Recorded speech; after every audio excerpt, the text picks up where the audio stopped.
Hi, everyone. This is Dr. Tim Clinton. Thank you so much for listening today to Family Talk, a radio production of the Dr. James Dobson Family Institute. I wanted to take a moment to tell you a little bit about our growing ministry here. This new institute is continuing Dr. Dobson's life work by fighting for marriages and families. It's no secret that our Christian values are under attack, and we must stand up for righteousness and biblical truth unashamedly. We believe this new institute is doing just that. I urge you, take a moment, would you, to learn more at the DobsonFamilyInstitute.com. DobsonFamilyInstitute.com. Aside from our Family Talk broadcast, there are 3 other divisions through which we're continuing this legacy of work. The first one is our educational partnerships with colleges and universities to encourage the next generation. Secondly is the Dobson Policy Center. It keeps you informed on how the political arena influences the family. And lastly is our online collection of all of Dr. Dobson's work in the Dobson Digital Library. We're excited here at JDFI for this expansion. We hope you'll partner with us. Go to DobsonFamilyInstitute.com and discover more about each of these divisions, maybe how you can be a part. Thanks for standing with us, and thanks for being a friend of the family.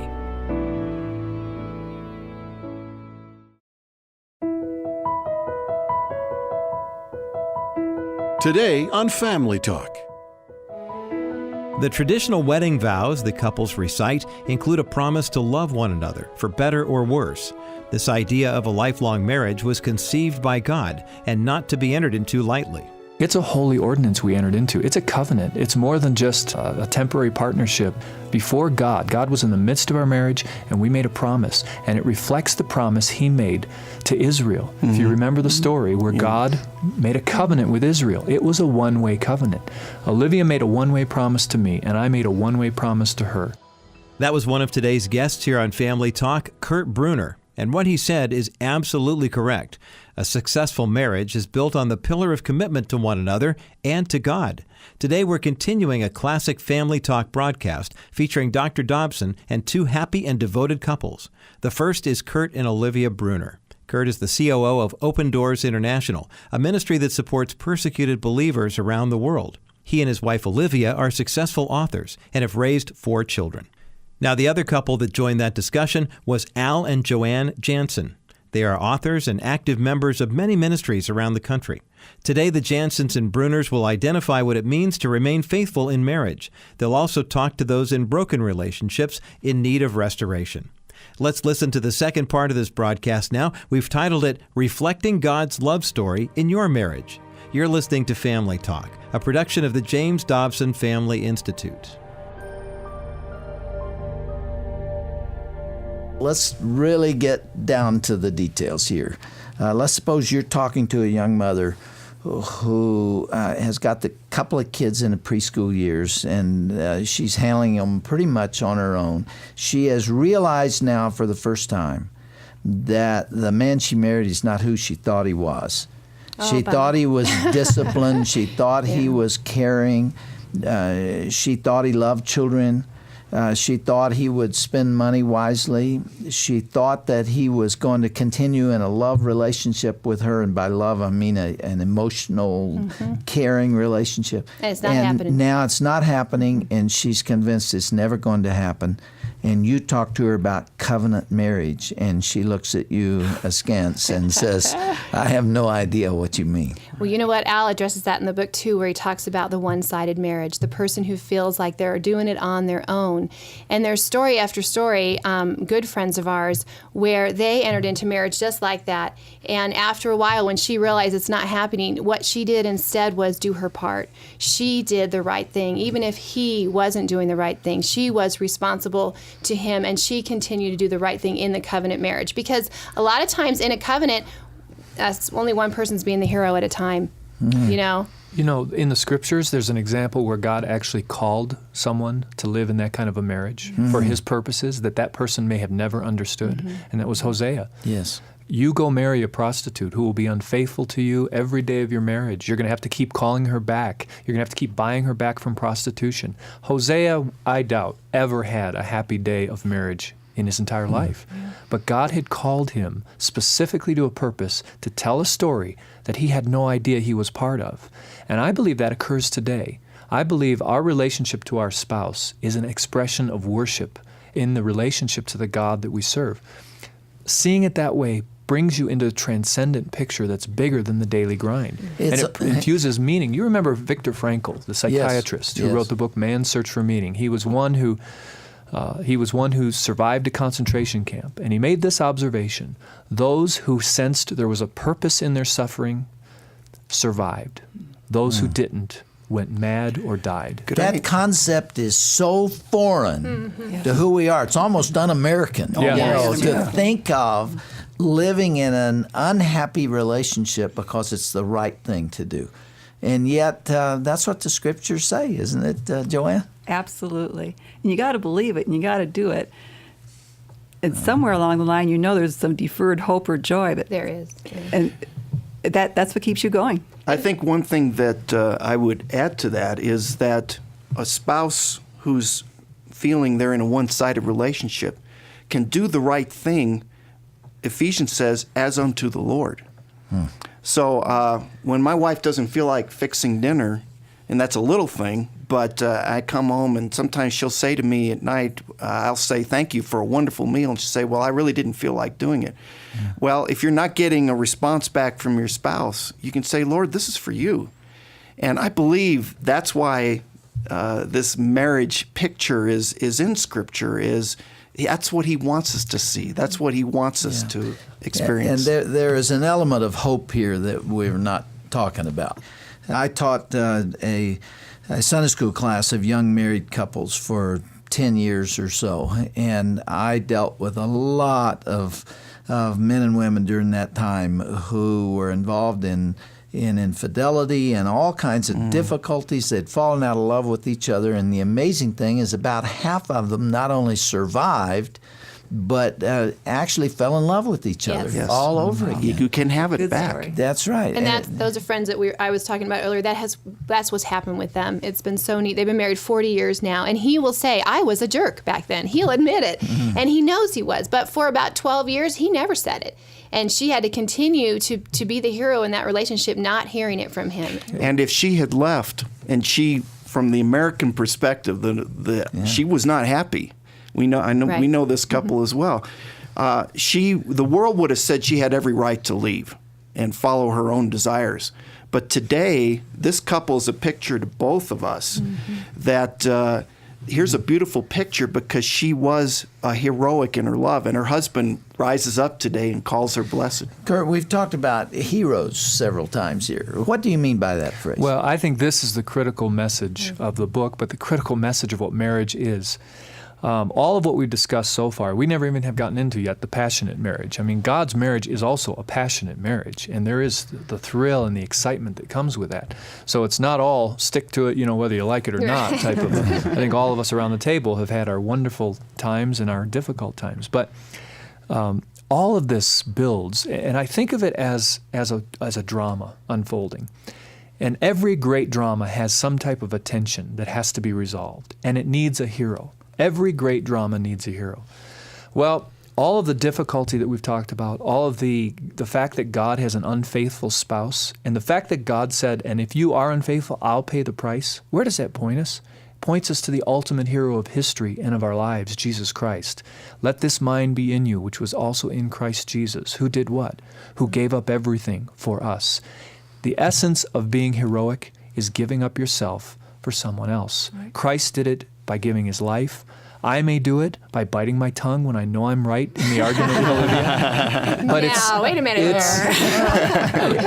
It would really be kind of fitting for us to all have a big fight, right? That's right. But it could go all the way to someone who spends their entire life as a spouse, like Hosea, who's faithful, who gives love, who serves their part of the covenant, and it never comes back. And it really never does until that moment on the other side when they hear, well done, good and faithful servant. Now enter into the joy of your true marriage to me. Right. I think marriage is really about, over a lifetime, learning to lose yourself and give up your selfishness. And there's no better place to learn that lesson that our Lord said of he who seeks to find life will lose it, but whoever loses his life for my sake will find it. Yeah. Marriage is the place to learn that. Thought that comes to mind for me is when God got married to mankind, he knew he was marrying a fallen creature who would fail. I think back to, Al paints a beautiful picture in the book of the first marriage before the fall. What was it like for Adam and Eve? And he tells the story. But then comes the fall. And the scriptures say that when Eve was tempted and took the fruit, that Adam was right there with her. He wasn't off somewhere else. He was right there with her. And he paints a picture of what would have happened had Adam been heroic at that moment, rather than going along. Could he have stood up and said, wait a minute, take my life instead of hers? What might have happened if he was heroic? But he wasn't. He was a coward, and husbands have been cowards ever since. But that's the impact of the fall. And when that young lady or young man's getting married, recognize you're marrying a fallen person, and the covenant you're making is one way, whether it ever comes back to you or not. Right. If he seems perfect, so something wrong. He's lying. Yeah, that's very something wrong with the contract. There's only been one or two of those kind of husbands, and Olivia got one of them. I got the other one. Yes. We're talking about the book, The Marriage Masterpiece, a bold new vision for your marriage.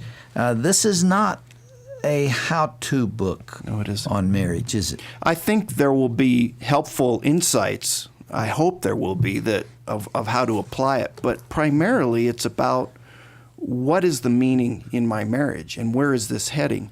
And why do I do the things that I need to do in my marriage to make it work? I was going to say that the how-to, there are many, many great how-to books. Absolutely.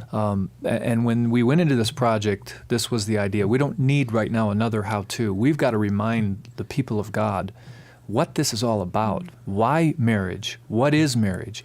And I would describe it as an inspirational book. You read this book and the passion ignites again of there's a purpose behind all of this. I'm not just trapped in the daily grind.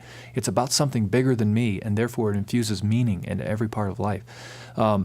Within that context, the how-to is critical. You know what? If you're in a fighting marriage, as described here, you probably need Love Must Be Tough sometimes. You need the how-to of Love Must Be Tough. What do you do when there's a crisis?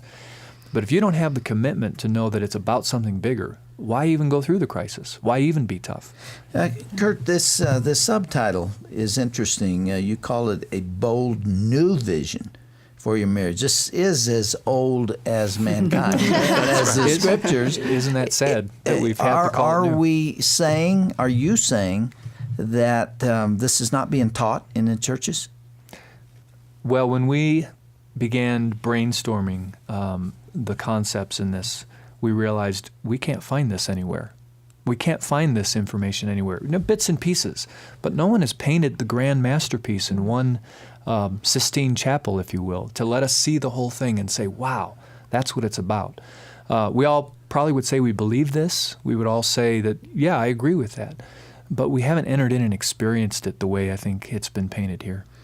I tell you what, when it functions as designed, it's a wonderful thing. Sure is. Shirley and I have had these 41 years, and like everybody else, there have been more difficult years than others. There was the year Shirley broke her leg, and Ryan was 2 years of age, and I had to be Mr. Mom, and we were halfway through rebuilding a house, and we were living in plaster dust, and so we had our our tough years, but never to the point of questioning for a second that we did the right thing. And, I've said many times, I would not be sitting here, would not be doing what I'm doing if it were not for the support and love and encouragement that Shirley gave me. She is the greatest gift to me that I have ever had. And when you do enter into that kind of relationship, it is marvelous. Dr. Dobson, could I just say on top of that you and Shirley are a picture to Jo and me of what it should be like. And one of the things that I think is so important, and the reason that I believe so passionately that Christians need to get this picture in their heads, is the world is looking, and we have a message to give to the world, but many times it's a message that's pictured, not spoken. And for Jo and me, couples that have been married 50, 60, 70 years and have been faithful to the Lord are a tremendous inspiration to us. And there are fewer and fewer of them. Unfortunately, there are. Christian couples would see that yes, times are tough right now. We're going through a difficult period. But there's a beautiful picture that's being painted, and then later on we'll see it. But not just us, others will see it around us. I think of one couple that a tremendous inspiration to us. For the last 15 years of their marriage before they passed away, she had Alzheimer's. And for the last 8 or 9 years, she pretty much couldn't communicate with her husband at all. And the way he loved her was such a picture to me of the beauty of love, and gave me an insight into what God is like. So that's what the stakes are. I know a family like that right now where the husband is taking care of his wife who has Alzheimer's, and he treats her like a queen, like an absolute queen, and she can give him very little back in return. Yes. I'm also sensitive to the listener who hears that and says, you know, if your mate can't, it's a little easier to be heroic than if your mate won't. They won't give back, even though they could, you know. And Al does a beautiful job of pointing the hope that's even in that situation. It's not just a message to those who have the situations that are easy to handle.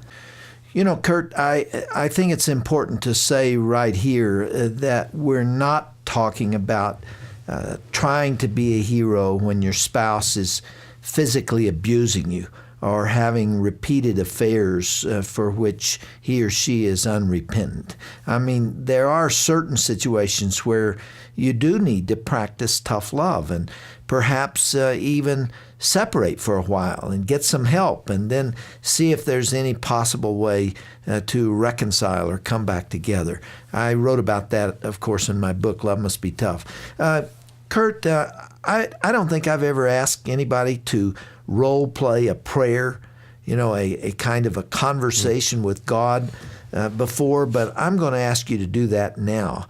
And I'm probably going to put you on the spot just a little bit, but let's suppose you're in a loveless, passionless marriage, and that's been going on for 10 years, and you want to do what's right. You want a covenant marriage, and you get on your knees before the Lord, and what do you say to Him?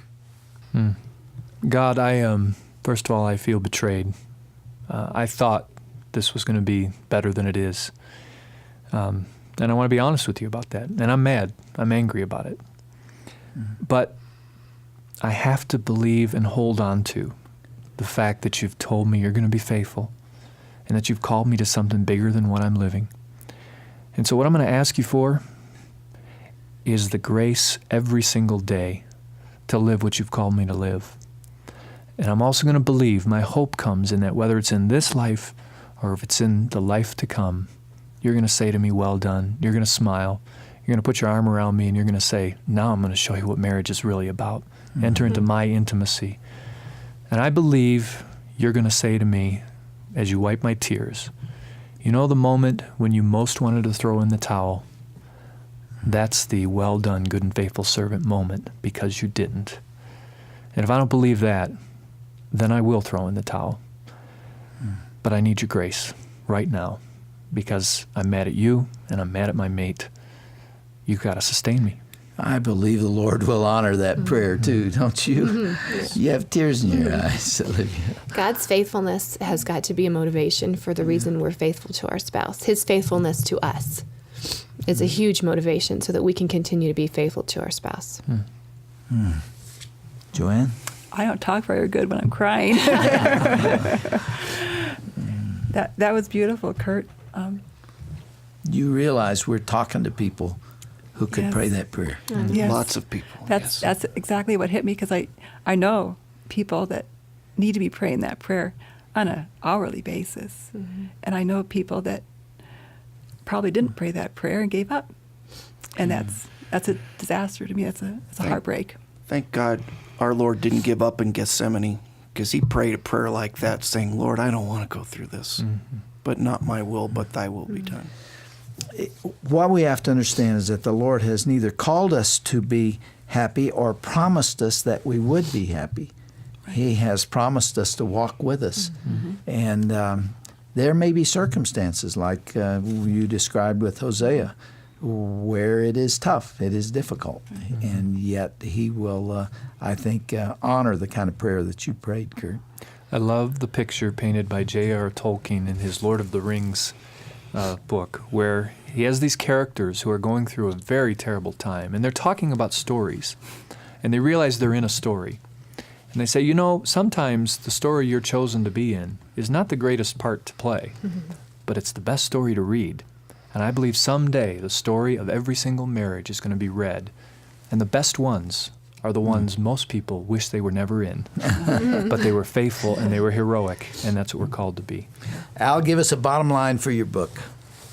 God has given us the model for marriage, and that model is himself.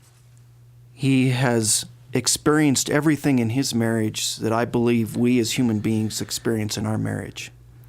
And despite pain and disappointment and anger, he has been faithful to his beloved. And his model and his picture is an inspiration to us and to me to go the distance in our marriage. The title of the book again is The Marriage Masterpiece, A Bold New Vision for Your Marriage by Al Janssen. Jo Ann, you played a role in this. I read every word of every edition, of every thought. Yes, I keep reading it. It's an important book. I'm very touched that my husband wrote it. And has your input in it as well. Oh, there's lots of Al and Joanne's stories. Yes, Yeah. there is. There's a lot of input there. Kurt Bruner, you have played a role in this book as well. You said you feel this is the most important book on marriage in the last decade or so. I do. I really do, because this is what we've forgotten, and we need to be reminded. Olivia, did you play a role in this book? I'm just married to Kurt. And that's good enough. Talk about heroic. Well, thank you all for being our guests. I'm sure we'll get a lot of interesting mail.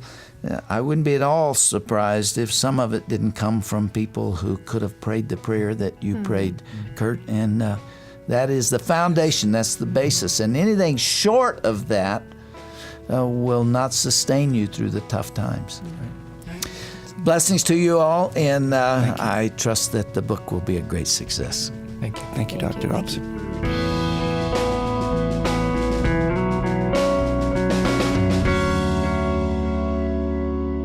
I'm Roger Marsh, and you've been listening to an encouraging and important broadcast here on Family Talk. I hope this discussion over the past couple of programs has challenged you to reevaluate your relationship with your spouse. Visit our broadcast page at drjamesdobson.org to learn more about today's guests and the book Your Marriage Masterpiece. That's drjamesdobson.org, and then click onto the broadcast menu. If you're looking for content that relates to faith, family, and culture, sign up for Dr. Dobson's newsletter. These personal thoughts provide clarity on tough issues and encouragement for your Christian walk. Cut through the noise of everyday life and find wisdom and direction from Dr. Dobson. We want you to receive Dr. Dobson's newsletter every month, so there's no obligation from you.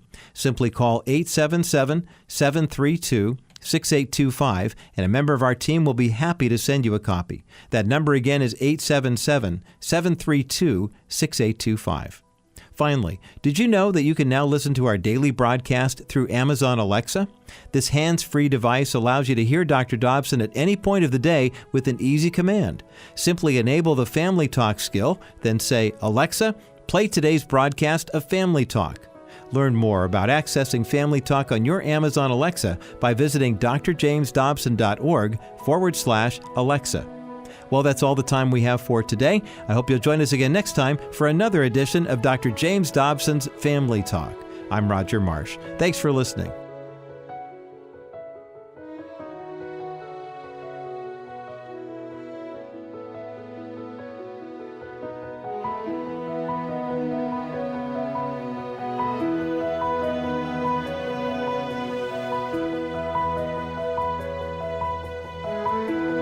This has been a presentation of the Dr. James Dobson Family Institute.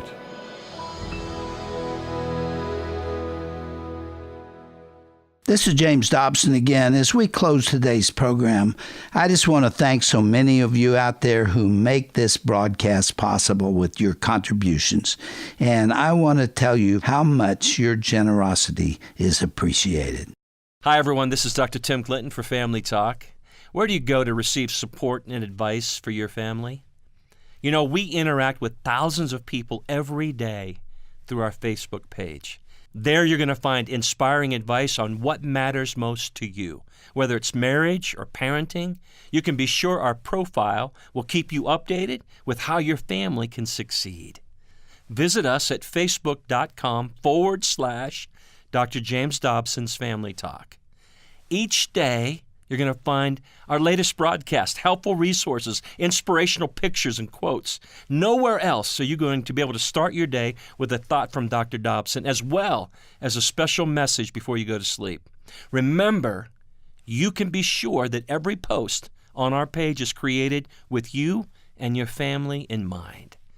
Take time to visit us and become a part of our online community on Facebook, will you?